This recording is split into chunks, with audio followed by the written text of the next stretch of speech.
Welcome to Cinemaholics, a haunted movie review podcast, broadcasting from the creepiest place in the world, Pennsylvania. I am your ghost, I mean host, John Carpenter Negroni, and joining me from the depths of all film criticism is Thrill Slashton. See, you had a chance to do Transylvania with the Pennsylvania thing, and then you just went with Pennsylvania. Like I said, creepiest place in the world. And we have a special treat for dinner, guest for the podcast. From Los Demons, California, he is the Muppet Master himself, Matt Scarafini. Hello. It's a pleasure to be here, fellas. I know that was supposed to be Dracula, but he sounded just like an Italian for some reason. Well, you've been watching a lot of Sopranos. Yeah, I was going to say, Mario's not Italian anymore. That's true. He's just normal. Yeah. Wait, what? I should have done a Chris Pratt impression. Oh, that's right. Yeah, Chris Pratt. Yeah. We're talking about Muppets Haunted Mansion, our first Muppets thing on Cinemaholics, actually. Technically it's a television special. It's not a Muppets movie. We haven't gotten a Muppets movie since 2014, and that's bad news for Matt Serafini, our special guest. Matt, welcome back to Cinemaholics. We had to bring in a ringer, somebody who knows, they know their Muppets. You pull the strings. Tell the listeners about that, because they probably aren't even aware of how obsessed you are with the Muppets in an unhealthy way. Yeah, I didn't realize it until you started mentioning it, but I guess this is the first, scripted Muppet thing that has come out since you guys started this podcast, which is kind of insane. Yeah. They've had plenty of series, just not, like a special or even like a film, right? Yeah, well, the last two Muppet things that came out were Muppets Now, which was the unscripted Disney Plus show, and then before that there was the 2015 sitcom on ABC, which is not as bad as people said it was. There's also Muppet Babies, which is still on Disney Junior to this day. Yeah, that's true. I didn't kind of count that because I feel like that's more of a spin-off of the main franchise, but that should give you an idea of how seriously I take the Muppets. That I consider Muppet Babies separate. Okay, I know I don't want to sound like a Muppets purist over here, right? but yeah. So what's your love what is your love of Muppets about? Is it an innocent thing, or is there something I need to know about? No, there's nothing it's innocent. It's totally innocent. I mean, it shouldn't be a surprise if the listeners know who I am. I'm the guy who loves Spider-Man, and the guy who loves Lego, and the guy who loves animated movies. Of course, I'm also into the Muppets. Oh, SpongeBob. That's the other one I forgot to mention. We had you for SpongeBob, and I think the only Muppet/puppet thing we've had you on was for the that Time R-rated one, Happy Time Murders. That's right. Yeah. The Cinemaholics episode from hell. Which, incidentally, Brian Henson has a small cameo in the Muppets Haunted Mansion. Okay. But yes, the Muppets. It goes back roughly 10 years. It was around the time that the Jason Segel movie was announced that I decided, I saw a couple Muppet things when I was a kid, and I really liked all of those things, so I want to dive deeper into this. And so I remember that was back when Netflix was DVDs, and so I rented the first couple seasons of The Muppet Show on DVD, disc by disc, and watched through it. And now today, you don't even have to do that. You can just watch it on Disney Plus. It's just all on Disney Plus. That was actually, I finally got to watch seasons 4 and 5 on Disney Plus. I hadn't seen them because they weren't available anywhere. And I'm happy to report that seasons 4 and 5 are two of the best seasons of the show. You heard it here first, most likely. Yeah. But yeah, over the past 10 years, I guess I've just sort of reaffirmed my love for the Muppets. I used to have a bunch of Muppet t-shirts and You got rid of them? What happened? I turned them into a quilt. Oh, that actually sounds pretty cool. It's nice. Yeah, I got rid of about 30 t-shirts and turned them into a quilt. I think you're avoiding one of the bigger things about your Muppets obsession, which is that you have your own Muppet in your own personal collection. What? Yeah. All right, Matt's taking a sip because he's not ready to face the music. No, I have a Muppet of myself. I mean, it's not like a custom one or anything. It's kind of custom. I just love the way. Sorry, I just love the tone of how. Okay, yes, I have. The rumors are true. I have a Muppet of myself. Like it's just so flippant. Would you like to meet him? Is he in the room with you right now, Matt? He's in my closet. I can grab him. He's right behind me. I like that John did in like a James Lipton sort of way. It's like, can we meet the Muppet? Like it's therapy or something. Yeah, no, it's at FAO Schwartz, which I don't think exists in New York anymore, or it might be like a brand now. They used to have been to it in New York, but I don't know. I think it's still a thing. I've been inside. I believe the store still exists, but I don't believe that the Muppet Whatnot workshop still exists. Oh, I don't think so. Which was a place where you could go and pay around $100 to design a Muppet and buy it. And so when I was in high school, I went there on a New York trip and I bought a Muppet of myself. And I've made a couple videos with him. They're on my YouTube channel. Yeah. You have a YouTube channel? Well, it's like there's like 8 videos and they're scattered from the past like 13 years. But yes, I do have a YouTube channel. All right. Sneak plug there. Yeah, Will's in a couple of those videos if you're looking for some funny laughs. And I think, Will, did you help with 2 and 3 of the Why I Really Love the Muppet videos? Yeah, I helped. I know I'm in at least one prominently, and then I helped put together in terms, not like cinematography or anything, but I helped in terms of like suggestions. Oh, well, you're thinking of I Feel a Song Coming On. That's no. I'm talking like the one we filmed in your basement or your parents' basement. Well, how are you in it prominently? Well, I mean, another friend of ours and myself were like supporting roles in it, if I'm not mistaken. I think you're thinking of something else, I think. Okay. The Why I Really Love the Muppet videos are just me and the Muppet. Okay. I don't know. I thought like the last one, like it was like your like kind of therapeutic one where you like had us like do an intervention thing for you, if I'm not mistaken.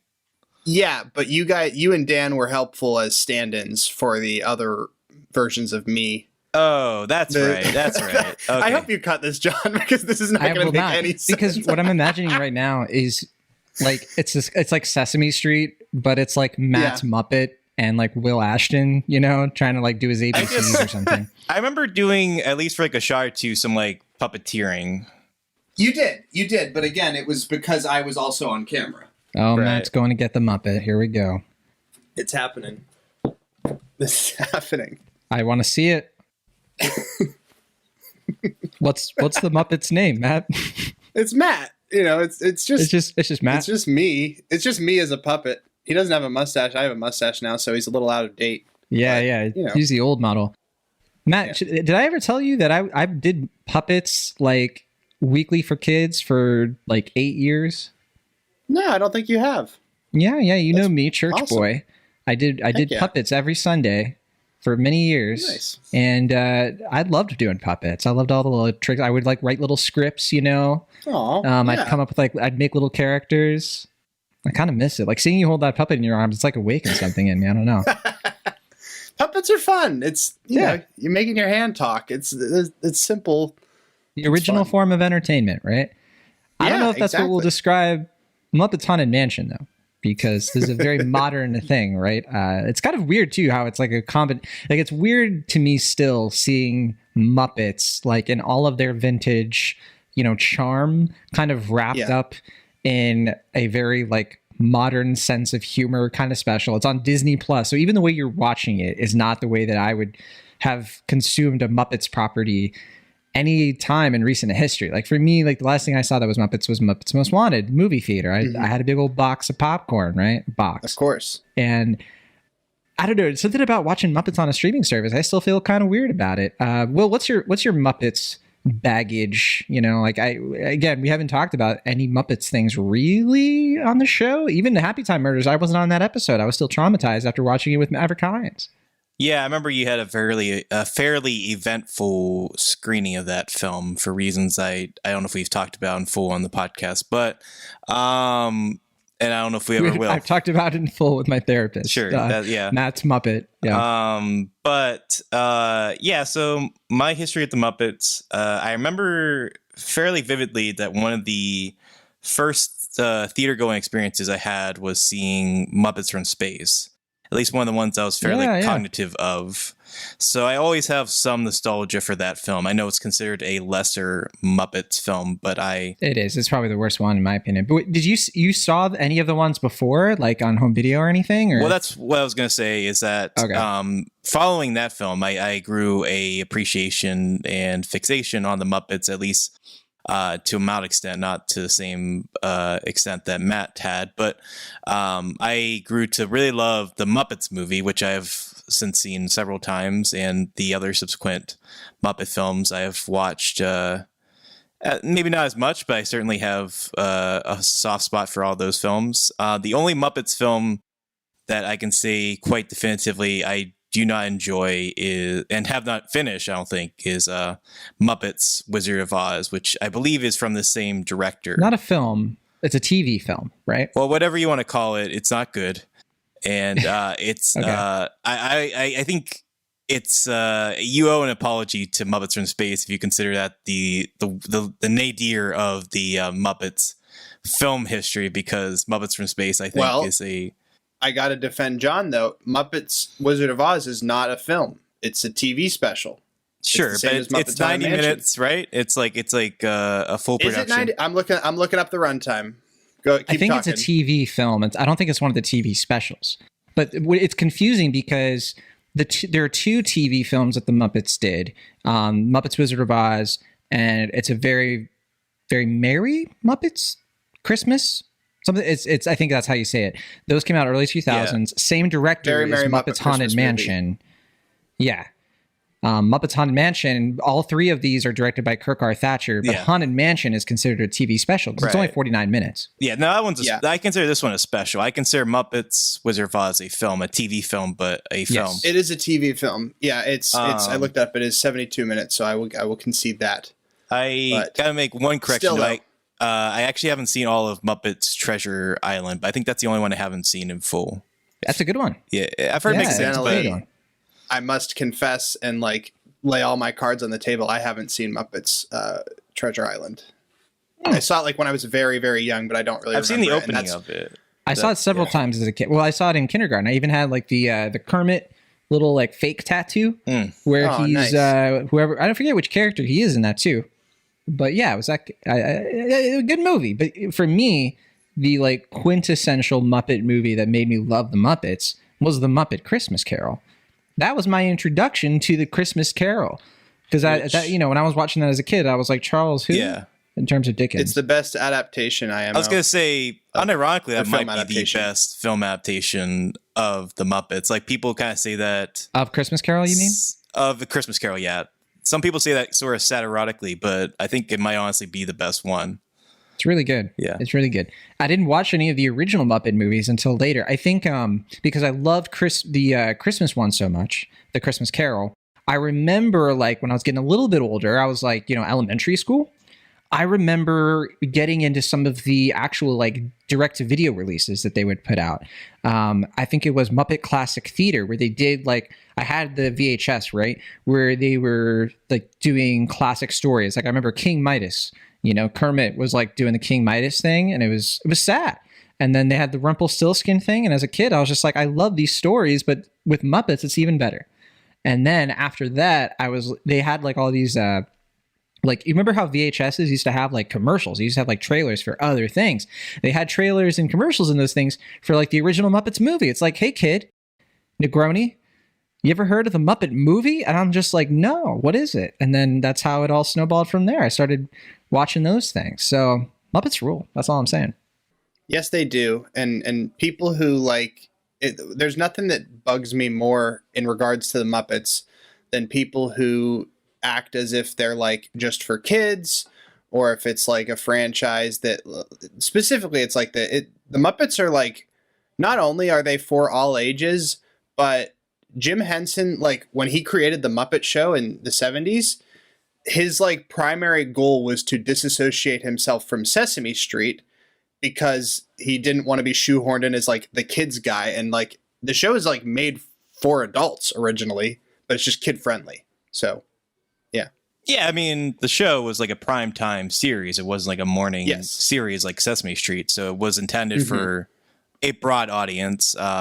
Maybe not strictly adults, but certainly most all ages. A lot of the jokes were aimed for adults or had, double entendres or what have you. So, yeah. They're clever properties. I wanted to plug real quick. I almost forgot the name of it, so I looked it up. But Street Gang, How We Got to Sesame Street, is that Sesame Street documentary that kind of gets into what you're talking about, man. So recommend that if you're curious about the history of Muppets, Jim Henson, Sesame Street, how a lot of that stuff intertwined. I'll admit, when I was watching that doc, I didn't realize a lot of like the small details that went into the connections between Sesame Street and the Muppets. Obviously, like people have seen like the memes and everything. They've seen like Kermit doing Sesame Street stuff in like the late 70s or whatever. But yeah, definitely that's worth checking out. I'll say in terms of like Muppets things, and we can move on from there. I always really liked that the Muppets continue to sort of like stay the same, but like adapt to like different eras and everything. Some eras were better than others. I think like the early 2000s it was like a rough time for Muppets. I think not a lot of really great stuff came with it. But then, man, that Muppets movie in 2011, it's not amazing. Like that's the James Bobbin one, right? But I really dug it. Yeah. Like I think like it just really good story. Jason Segel really understood the characters. And I will admit, and maybe Matt, you could talk about this. The Disney thing always kind of worried me a bit with the Muppet stuff. Yes. Right? Yes. Like what do you think of that? I'm kind of half and half on it. Well, since the Muppets were bought by Disney, the amount of good Muppet things that we've got have been like pretty few and far between. But I would actually go as far as to say that the Jason Segel movie is great. And that it is amazing, but that's because it's one of my faves. But I don't know. Yeah, Disney purchasing the Muppets. The biggest problem that I have with it is that like I don't think they give it as a franchise the same respect that they give to their franchises from Pixar and from Marvel Studios and Lucasfilms, because these are all properties and like, I don't know, like franchises that like don't have to be Disney's blank specifically. I mean, the Pixar less so, they usually say Disney Pixar, but Marvel, it's not like we see the Disney logo before Marvel movies. It's just the Marvel logo and that's enough. And I like don't understand why Disney feels this need to associate the Muppets with Disney. And I actually think that is a big reason that people like to think that the Muppets are a kid's property because of the Disney moniker. These are my Muppet hot takes. You guys, Well, certainly with Disney, because they're so IP hungry, I feel like after Muppets Most Wanted, and because it underperformed, at least financially, I think critically it did pretty well. But financially, because it underperformed, it's like, all right, in the vault for 4 years. And it's just like, no, we like it. I mean, I think it was actually like 2 years or something like that. I think it was the combination of Muppets Most Wanted underperforming and then the TV show the following year being poorly received by critics that they were like, they put it away.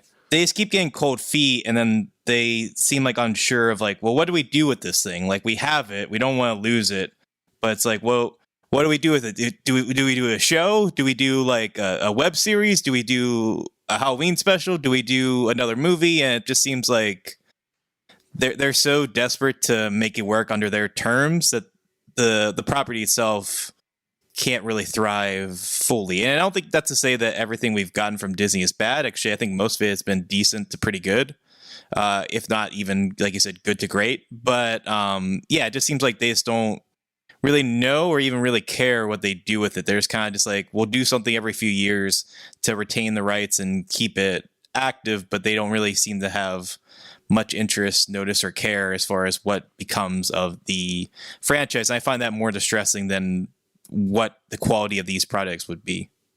Look, they're in a situation that, in my opinion, has an easy answer. They just need a fresh voice. I mean, no, of course this stuff is feeling stale. Of course it's feeling like they don't know what they want to do. They're trying to make that decision. Bring in some really great directors and visionaries and writers and have them come up with some cool stuff that they'll sign off on whatever is the most promising. But maybe, yeah, it's a matter of they probably have really fresh ideas. They probably have really interesting ideas coming to them from smart and talented people. It's just they're choosing to like greenlight the safest stuff imaginable. That said, this Muppets Haunted Mansion thing, I actually do think is a very interesting, and we should pivot into that since we are supposed to be talking about that. I think it's an interesting proposition. Take the Muppets through Disney stuff, in general. And I even put out some feelers on like the twitter.com website of like, hey, like if they're going to do Muppets Haunted Mansion, which is an obvious, like what if the Muppets were on the Haunted Mansion ride in Disneyland? And it's just like a charming kind of faithful homage to that. It's not fancy. It's not in your face about it. It's just sort of like a simple, humble thing. It's the definition of a TV special in many ways. That's kind of, I mean, for me as a fan of Muppets and a fan of like the Disney parks and the Haunted Mansion, I was enjoying it. I was just like, I like both of these things. And, there's funny puns, there's some self-aware jokes.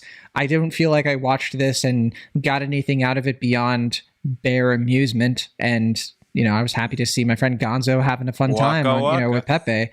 Pepe, who is probably my least favorite Muppet, but I liked him a little bit more after this. Job done, mission accomplished. I don't know, but the Haunted Mansion, we got a Haunted Mansion movie with Eddie Murphy. And is that what this is a riff on? Poorly received. No, it's not. Okay, I didn't think it's a riff on the ride. That's why I messaged Matt about this. I was like, oh great, Matt.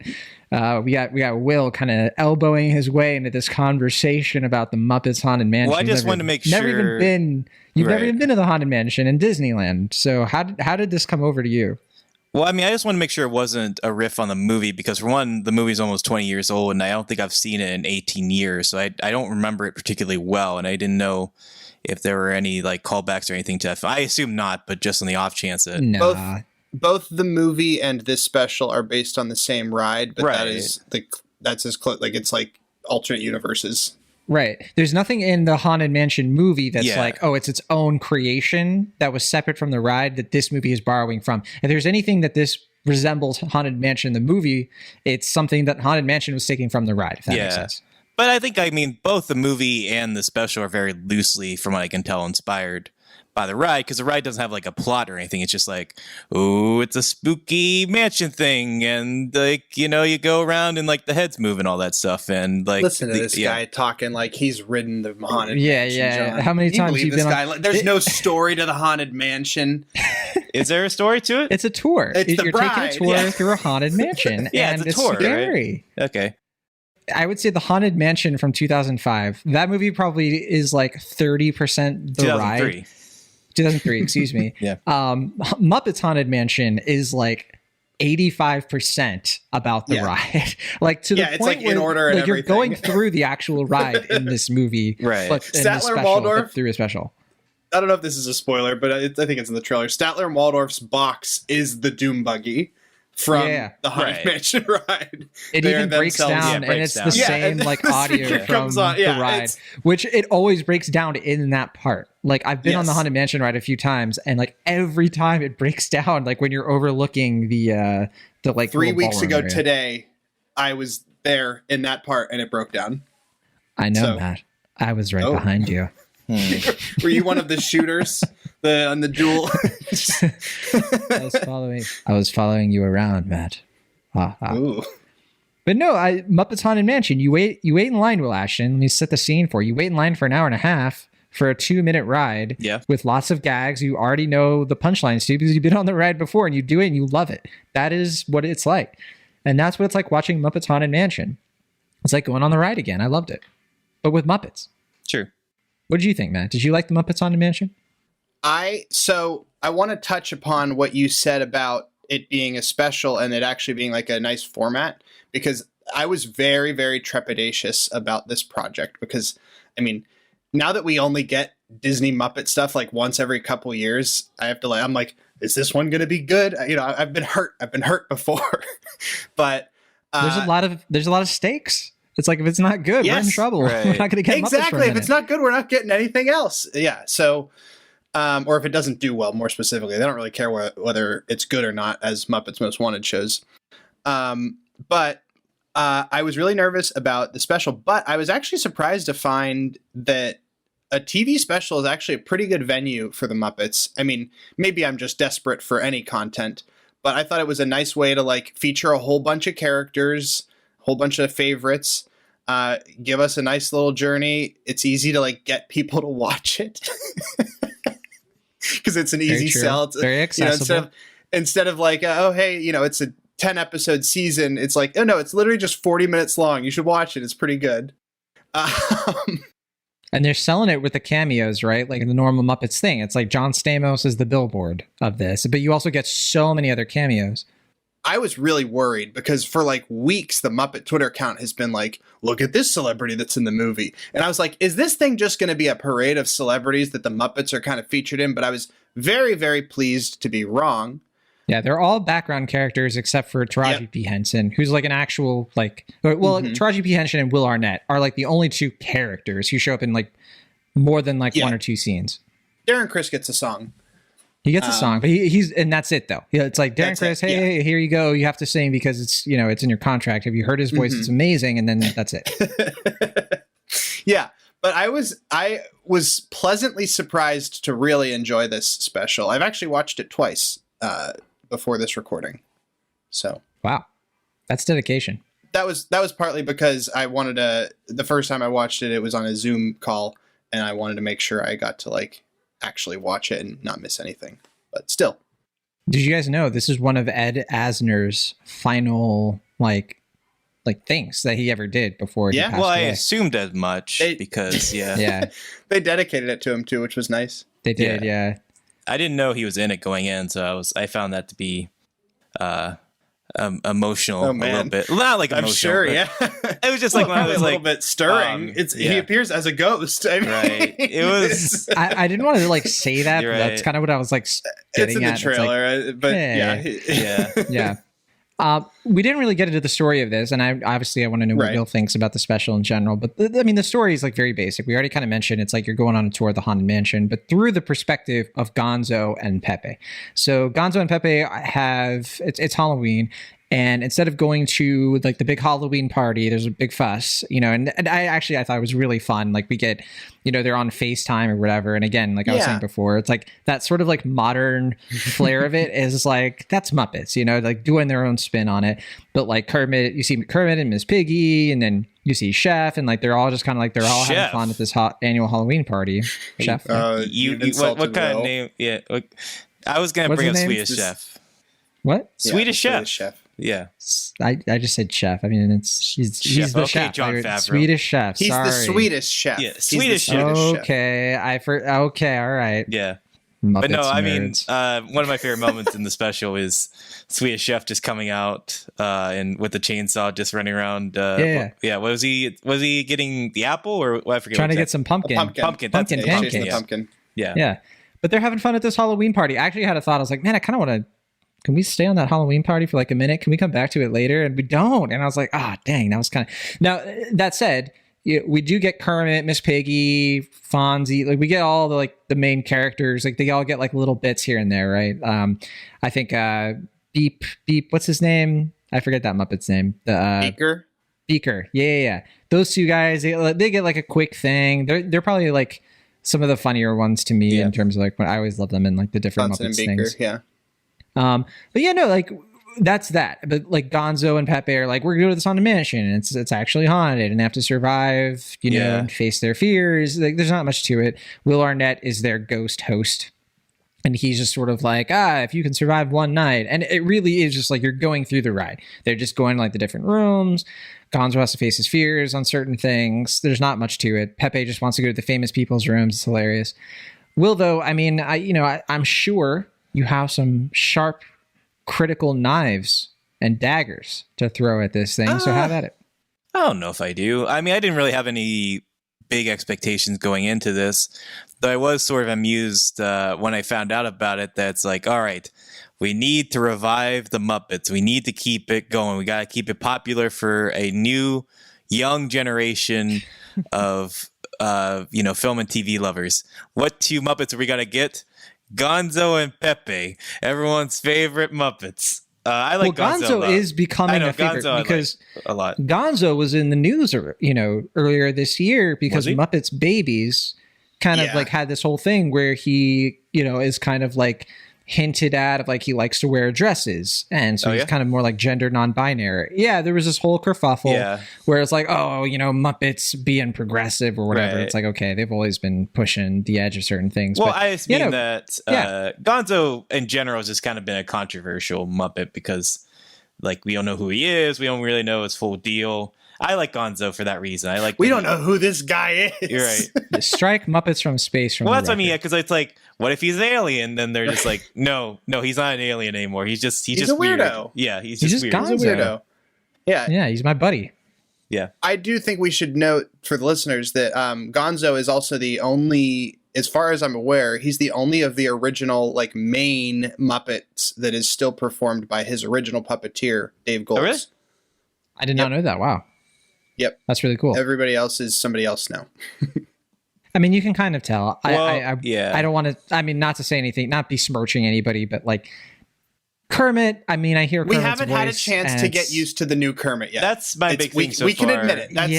It's a fine performance, but we have not had, there has only been Muppets Now, the live show, which not everybody got to see, and this are like the only actual substantial Muppet things we've gotten. So it's totally understandable that people are not used to his voice. We've heard it like 3 times, and then we had 20 or 30 years of Steve Whitmire. Well, that's the thing I feel is that like we grew up. Who's the previous guy that did Kermit? Steve Whitmire. Steve Whitmire, yeah. And then obviously Jim Henson. I mean, I know there was a backlash about Steve Whitmire because it's like, oh, like who can replace Jim Henson and stuff. But because we grew up with Steve Whitmire, I didn't really find that to be that jarring because it's just like, oh, that's just Kermit. Like I didn't really even think about the puppeteer, the voice behind him, and just like, that's just what Kermit sounds like. Like, I mean, like he sounded a little bit different with Jim Henson, but not like dramatically so. And I don't know, I still just think the new guy, I don't know his name either, but the guy that now voices Matt Vogel. Matt Vogel. It's Matt Vogel. Yeah, I mean, so far as I can tell, like he's a more agreeable entertainer than Steve Whitmire. But I still think he has to grow into the character. I just think he hasn't really found his spin on him yet. But I don't know if I think he's got the personality, but he's still figuring out the voice. That's my personal take. I could see that. I just feel like you said, because I haven't watched Muppets Now, and I've only really seen like a handful of clips with him in character. I haven't really gotten a full opinion on it yet. It's just still kind of jarring to me because I'm still kind of processing that. It just sounds like, it's not, I'm not like the type of person that's like, this is not my Kermit or whatever, like hashtag not my Kermit. Yeah. But like, Yeah. I think for Matt Vogel it's tricky because the guy's been with Muppets in general for so long. Like he still is doing Big Bird, I think, right? Like I think that's right. He's been doing Big Bird since like the 90s. He's Big Bird. I don't know if he's been doing it since the 90s. Carol Spinney voiced it until a couple years before he died. But Matt Vogel. Oh, weird. I thought he took over for Big Bird at one point, but I know he does the Count, right? Yeah, he's the Count. He's Uncle Deadly. Matt Vogel's been with the Muppets. Yeah, he's an awesome. If anybody could do it, it's him. It's just when I hear his voice, it's like, I don't know. It sounds like he just smoked like a pack of cigarettes, and there's something kind of scraggly to it. No, Matt, keep going. I kind of like it. I like it as a different spin on, like Jim Henson's Kermit is very much like. Am I going to do my Kermit impressions on this? Yes, that's what I'm asking for right now. Yeah. Well, I do think that. Yeah, I mean, I do think he's like a mix of the two, I guess. But you can, go ahead and do like a more accurate. Well, Jim's Kermit, I always think is more like it's basically just Jim Henson's voice, but like in the back of his throat, doing hi, everybody, Kermit the Frog here. That's not really great, good, but thank you.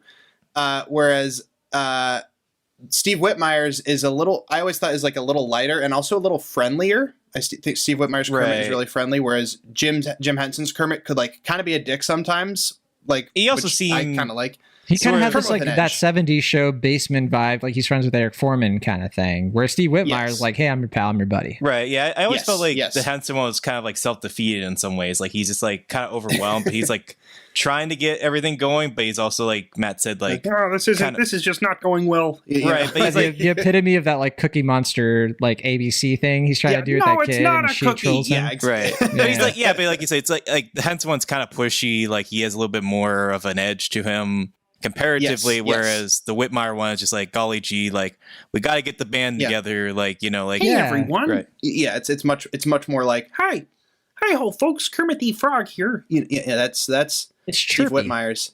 Chirpy's a good word. That's for it, a great word for it. Very chirpy. And then whereas Matt Vogel's, I don't have as good of an impression of Matt Vogel's because it's very new. I don't have a read on it to be myself. Yeah. Yeah, I think he's got the personality of Kermit that Jim had. Like it's a little more of an edge.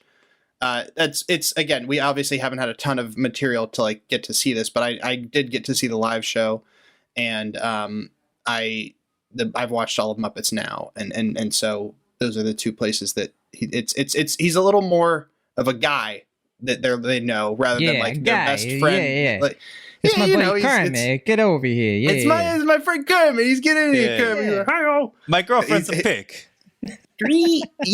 Matt Vogel's Kermit is a little bit more here, I think. I don't know. Hi ho, Gonzo. I don't know. You work in Hollywood, Matt Serafini. You should just do it. Just I get would them on love the to. get them on the horn and be the new Kermit the Frog. I'll talk to him. Don't you worry. I'd love to, but no disrespect to Matt Vogel. I respect the guy a lot. For sure. He does a lot of great voices. But yeah, in terms of like the Muppets themselves, I mean, I have no complaints about this special. I mean, that's the thing. It's like Will was kind of getting at. It's not the best amazing. Muppet It's thing not we've gonna- got. Yeah, it's just because it doesn't do anything wrong. It does. So yeah, by default, it plays it by the book, and that's what I wanted. To be honest, I mean, I wouldn't say that the cameos are amazing. Like I think Will Arnett and Taraji P Henson were my least favorite, and they're the ones with the most to do, and that probably says something. I think like I liked how like John Stamos just gets like a fun little bit. You know, like Darren Criss, like I think that was the extent of like him and like Yvette Nicole Brown were the two that stuck out the most to me. Because like Yvette Nicole Brown's doing her thing. She's just like, yeah, I heard that before. Like, oh, I love you. Haven't seen her in a minute, right? But then even, Darren Criss, like getting his song, and I was just like, man, this is like the mood that I'm in for. You see like the headstones. Some of them kind of look like what you see from the ride. I don't know, like all that stuff was working for me just fine. And I'm kind of thinking to myself, if we got this as like the Muppets from now on, like if we got just like every once in a while, maybe once a year, once every 2 years, Disney Plus, you get a Muppets thing. Maybe it's Muppets Pirates of the Caribbean. Maybe it's Muppets Matterhorn. Maybe it's Muppets Rise of the Resistance. I don't know. Right. Do all kinds of fun stuff. Muppet Star Wars, I would... Okay, so Matt's grinning at that idea. I think he hates it, but... no, I don't understand what Disney is doing and why they haven't made a Muppet Star Wars special. It yet. seems It's like so obvious. Yeah, it seems a pretty easy idea, and like every 6 months on Twitter, someone's just like, "Hey, why haven't they done Muppet Star Wars?" And then like gets like 30,000 retweets or whatever, and it's just like it's a perpetual cycle. Yeah. And Disney just sends them like the emoji where it's like the finger, Right. Yeah, no thing. But I do. But to your point, Matt, or to your point, John and Matt, I guess, Warner Brothers, they have like this whole thing with like Tom and Jerry, where it's just like Tom and Jerry are in Willy Wonka, Tom and Jerry are like Wizard of Oz, and it seemed weird for that property because like Tom and Jerry, like the whole thing is just like they hate each other, they beat each other up and all that stuff, and like I think the idea would work better with the Muppets. Like, I mean, it's not a novel idea, obviously, but like just to take what like familiar IP that Disney has and just like let the Muppets do their spin on it. Like I guess it's kind of like the Family Guy thing, but it would be better than what we get now, which is next to nothing. So I'll take For that sure. over whatever they're doing presently. Muppets anime. Let's just do it. Let's just try Muppets anime. Why not? I mean, I would prefer if they didn't do Muppets Marvel, but I mean, I feel like that's No, down the not pipeline, Marvel. But like Muppet Star Wars makes so much sense. I mean, Right. Family Guy milked Blue Harvest so much, right. And Muppet's sense of humor is so different. Like there's so many ways to do it. It's funny too because like Muppets Babies, like when I watched that when I was a baby, and I remember like some of the first times I ever saw like Star Wars jokes was through Muppets Babies. Mm-hmm. Like Star Wars has always been part of it in some small way. So yeah, why not do it? And there's all kinds of other things like besides Muppets Star Wars, you could do like Muppets. Like what are some other Disney things? You could do I was gonna say Muppets Lord of the Rings, but you can't do that. So that's sad. But you could do Muppets Simpsons now. You could do like a crossover with that. Why not? Well, no, I'm not arguing against it. I was going to say, I do think we do need to acknowledge, though, when in talking about Muppet Star Wars, there is... Muppets Avatar.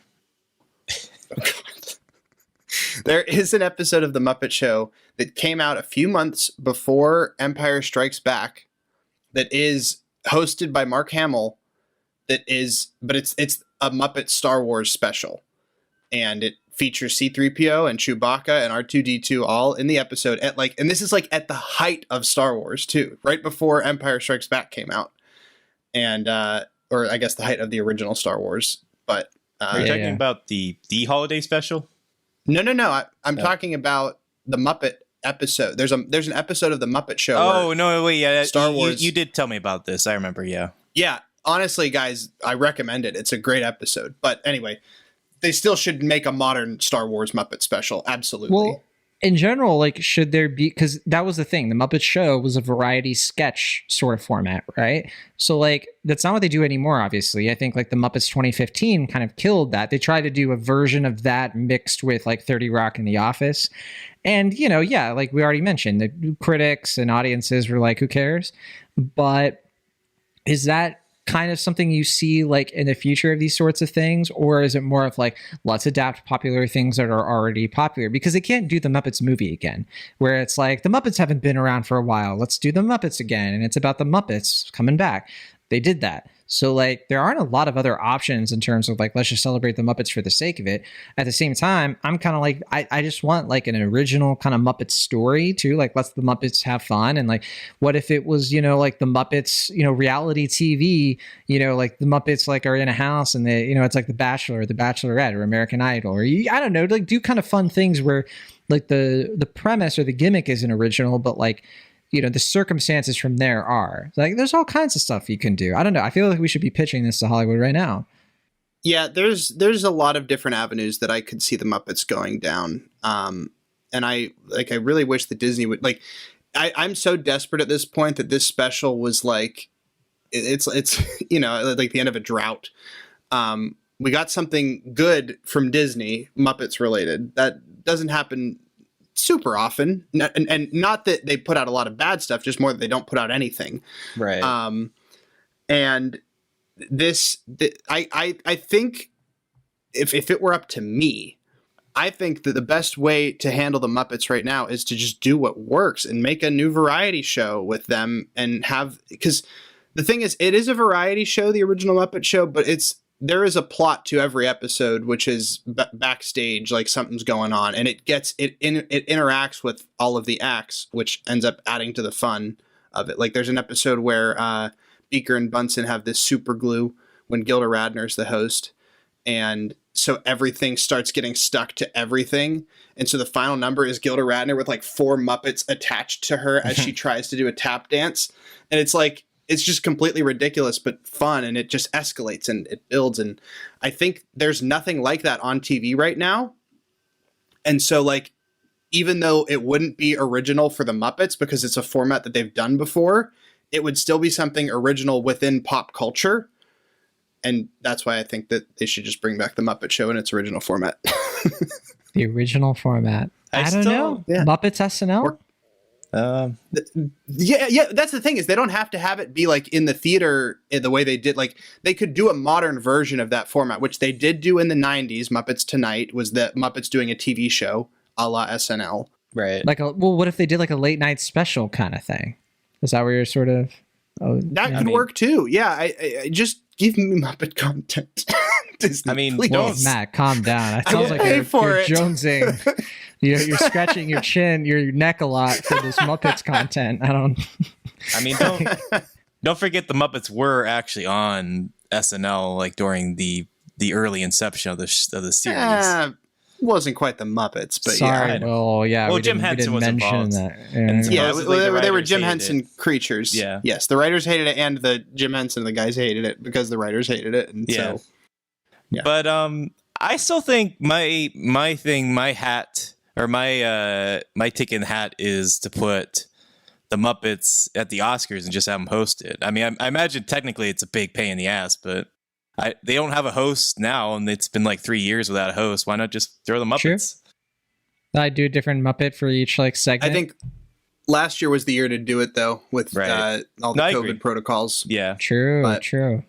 We missed that boat, so yeah. I don't know if that's ever gonna. I also love the idea. I think that'd be they'd be a great fit because everybody knows who they are.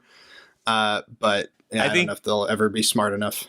Well, I think they don't want to do it because they're worried that like having the Muppets will denigrate the awards or something like that. Like they'll think like, oh, it's not as serious if say, I don't know who, like Bradley Cooper, if he finally wins an Oscar and it's Fonzie the Bear that hands it to him, it's just like, oh, well, like, did I really win an Oscar because Fonzie the Bear gave it to me or whatever? And it's just like, that sounds so good. I feel like Bradley Cooper of all people would be like, this rules. I'm the luckiest person because I got my Oscar.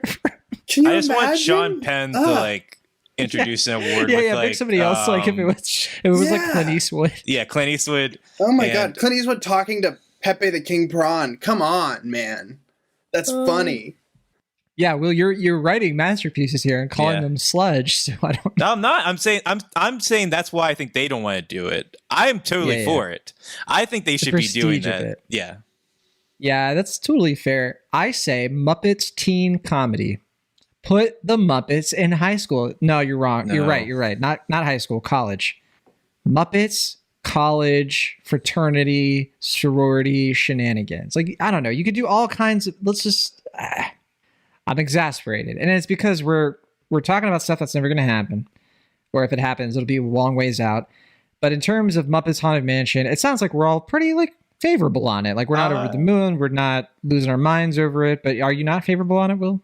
I'm probably the most negative, but negative in the sense that I think by Muppet standards, it's pretty mediocre. But I think compared to most other things, it's better because Muppets, I think it's like a pleasant mediocre. Sure. I think it's fine. Like, I don't think it's doing anything that inventive or fun with the property. But like Matt was saying, like the fact that we have a drought, as he put it, of Muppet content, I think it feels like a bomb because we just don't have much else going on at the moment with the Muppets. So it's just like, okay, like it's just nice to have this, have something with the Muppets. But I mean, I do kind of feel like the writing in this is kind of hit and miss. I don't like the overuse of green screen. I think the songs are kind of so. You know what? I'm actually, I don't mean to like interrupt you, but I'm really glad you brought up the green screen thing because that is something I did want to mention in this. This thing looks cheap as hell. Right, that's my whole thing.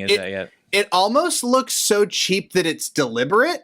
Because like for the Muppets, could be a stylistic choice, but I think they needed to find the balance to confirm that was a stylistic choice. Because right now it's like the lighting doesn't match. Right, the lighting doesn't match because the Muppets have always been so practical. So like when you try to gloss over like the little edges to try to make it doesn't quite work. Especially because the ride itself is a lot of practical effects.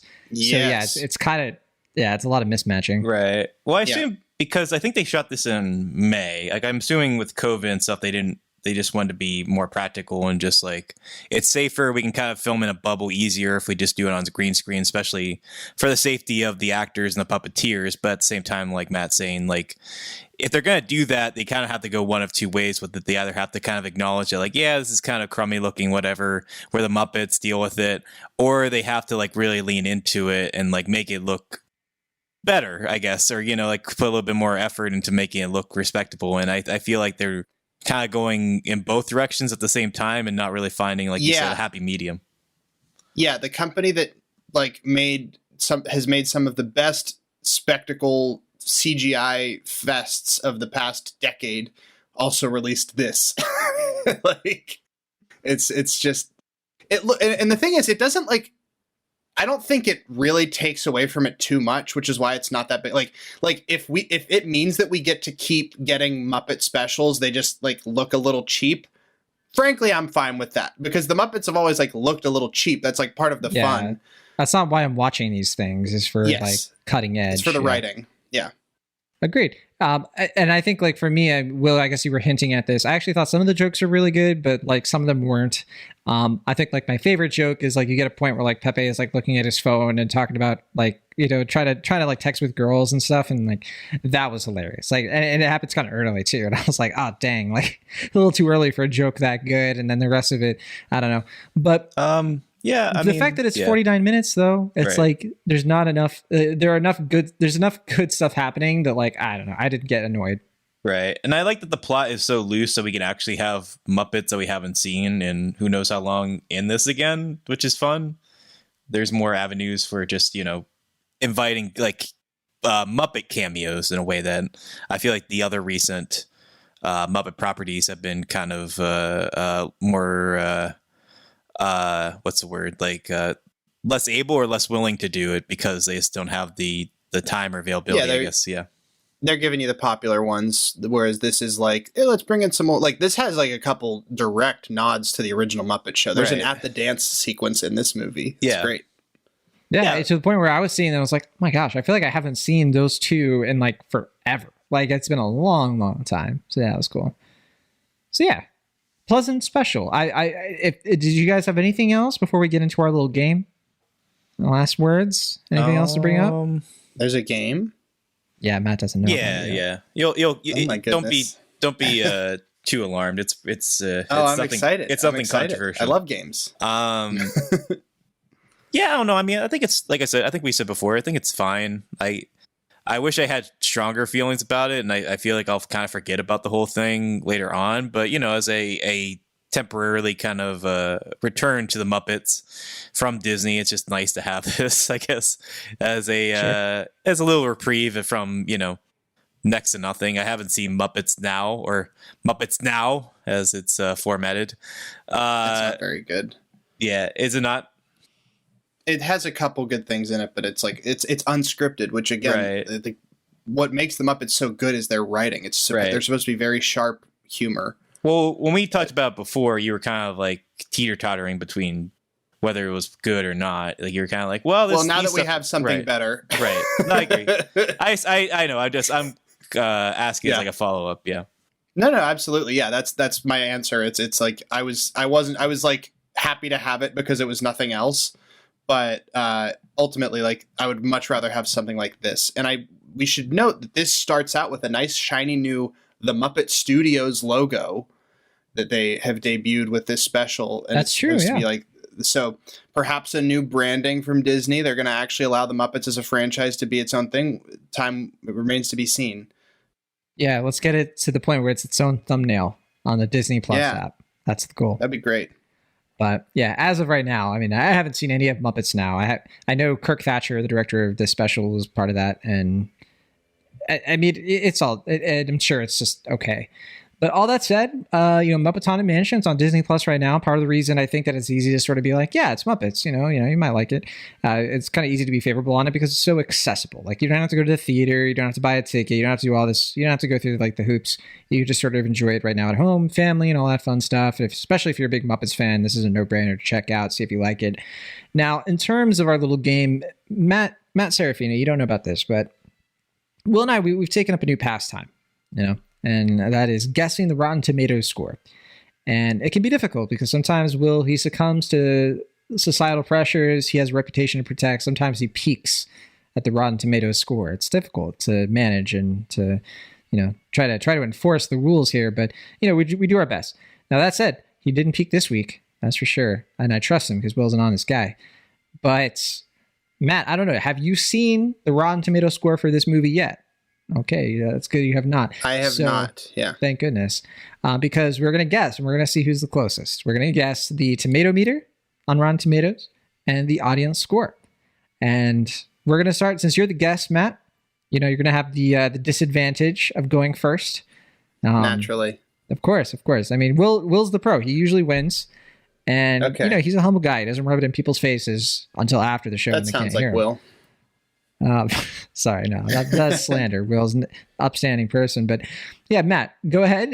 You know how the tomato meter works. Percentage of critics. Yes. Now, the one hint I'm going to give you, there are only 12 reviews counted on Rotten Tomatoes, probably because this is a TV special, so there aren't a lot of critics out there rating this as a film, but you can right now. So, what do you think the Rotten Tomato score is right now? Oh man, I have no ballpark of what to even guess, so I'm just gonna complete shot in the dark. 67%. Matt guesses critic 67. Score. Okay, and Will, what is your audience? Guess? Oh, okay, sorry. Oh, we do that first. Yeah, we do that first. We'll do the audience score I see. afterward. Yeah. So Gotcha.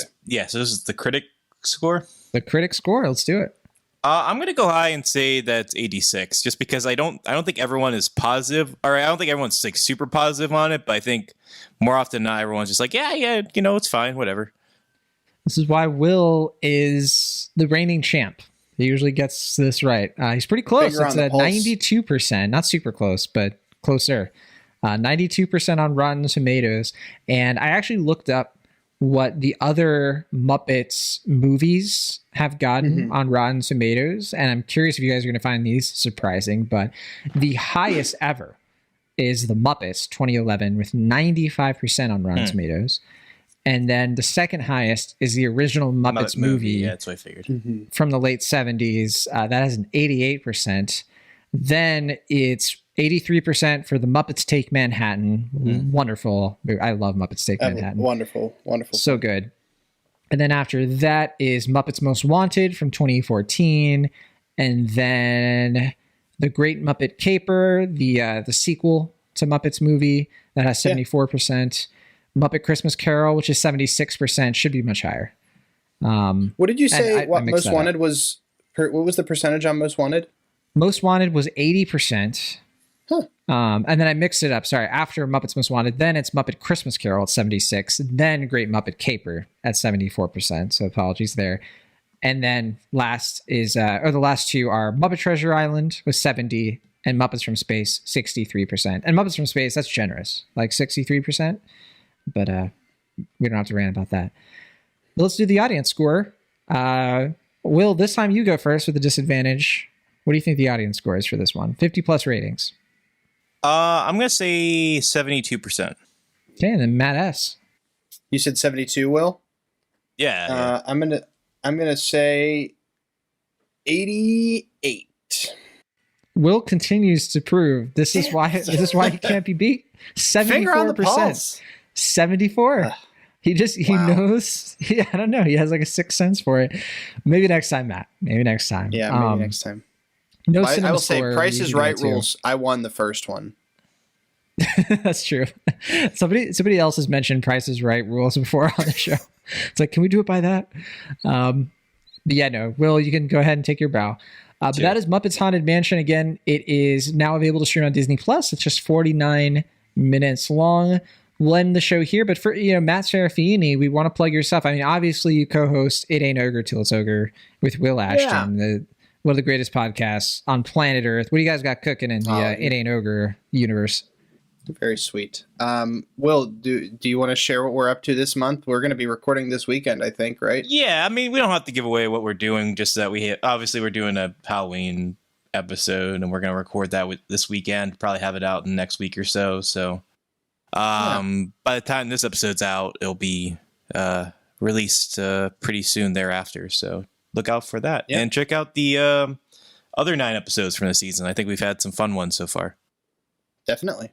Shout out to Chris Sheridan. Sorry, we've got to bring him on too. I mean, he's we've never had just him on the show before. I don't think he always comes along with Matt. He's a good guest. We love Chris. Yeah, he's one of my favorites. But yeah, Matt, anything else you want to plug before we head out? Well, how about that YouTube channel we talked about earlier? Matt Serafini. I'm on YouTube. Just look me up. Right. So if you search Matt Serafini, what's that? I was gonna say, are you still doing the Instagram art stuff? Oh, I haven't posted in almost a year, but yeah, I am on Instagram. I have an art account on Instagram, which is mart.serafini. And I knew it was a pun. I couldn't remember what the pun was. Yeah, but YouTube channel, if you search Matt Serafini, Why I Really Love the Muppets, there are 3 videos that I made that I'll have a shared canon explaining why I really love the Muppets, if you're curious for some backstory to this podcast episode. Yeah. I'm surely curious. I did some thanks again, Matt, for coming on. puppeteering on at least Always one of happy. those. Yeah. Yeah, you did the back two. Will You did. doing puppets? Yeah. Will, I gotta see this Will. just to see you doing puppets. Well, you can't see him, but Well, yes. I know, but I would see him doing puppets. That's all I need. You would see. Yeah, that's true. Very true. Very true. Do we hear Will's voice doing the Oh puppets? no. No, yeah, I think No. you Rats. dubbed over it, right? Like I was just Yeah, doing it's the me. mouthing, I think, for a couple shots. Yeah, he for a couple shots. Yeah. Yeah. Well, there's a musical number. There's what? There's number? a musical number that Will sings in. It's called "I Feel a Song Coming On." Oh yeah, Sorry, the one Will. I don't we mean made a while back. Yeah, that was our. Yeah. See, when I try to get Will to do song numbers on Cinemaholics, he pouts, whines, and stamps around like he Well, won't do it. in fairness, he co-wrote this one, so Oh, I see. That's Yeah, the we, trick. he had skin in the game. Right. Yeah, we that was based on an idea we had. I don't know if it came together in execution, but I think it's a funny idea. I think it did, but people don't get it. The premise of it is, it's like if a musical number were to happen in real life, none of the extras would know the words or the Right. dance. Yes. That's Which I think like it's a that's funny the idea. extent of it. But people thought we were just putting on a musical Right, yeah, number and people were just like, doing oh, a you know, crap they were job like- at it. They're speaking nice. It's like, yeah, you guys, it was nice you guys do this thing. It's Pretty like, no, good. like, yeah. Yeah. It's supposed to be bad. Like it's anyway. Yeah. Well, But yeah, thanks for having me on, John. Always All a right. pleasure to join the Cinemaholics. yeah. love having you on. Thanks again. Disney star Joe Serafini worked on that as well, if I'm not mistaken. So That's right. He runs. We He can filmed get Joe it. the- Serafini is a Disney star? What, the who's Joe Joe Serafini Serafini? stands to check out that video. He's my brother. He's in the High School Musical show. I didn't know that. Is he like Yeah. friends with Olivia Rodrigo? Yeah. Nice. Yeah. He's a. Yeah. It's Cool. wild. Well, little fun fact before we take off this evening. yeah. In case Indeed. you were curious. Yeah. In case you were wondering, yes, I am Joe Serafini's brother. Yeah, there you go. I haven't seen the show, but I'm sure he's awesome in it. All right. That'll do it for our show, our bonus show. We'll see you all next week. From the Internet California, I'm John Negroni. From the Internet Pennsylvania, I'm Washington. From the Internet California, I'm Matt Serafini. See you next time.